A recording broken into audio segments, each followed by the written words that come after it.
Bonjour, nous allons voir comment instaurer une relation de confiance au bénéficiaire et favoriser l'échange avec lui. Pour instaurer un climat de confiance et être en adéquation avec le patient, il est important que le thérapeute éprouve de l'empathie à l'égard de celui-ci. Le thérapeute doit être également authentique dans ses propos et dans ses sentiments qu'il manifeste. Cette attitude du thérapeute permet au patient de se sentir écouté, compris et respecté. Afin de comprendre le sens du mot confiance, voici son origine.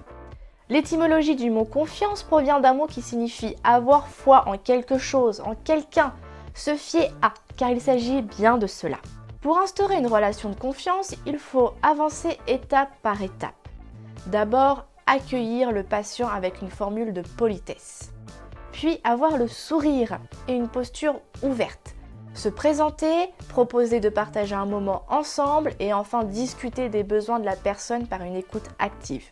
Mais en quoi consiste réellement une écoute active? L'écoute active est une technique de communication visant à verbaliser les émotions que son interlocuteur peine à exprimer. L'écoute active consiste donc à comprendre l'interlocuteur sans juger ses interventions. Pour conclure, voici mes conseils. Ne pas forcer le bénéficiaire s'il ne souhaite pas recevoir de soins. Ce n'est peut-être pas le moment, mais ça le sera peut-être plus tard. Optez pour une posture ouverte, bras et jambes ouverts, utilisez des questions ouvertes.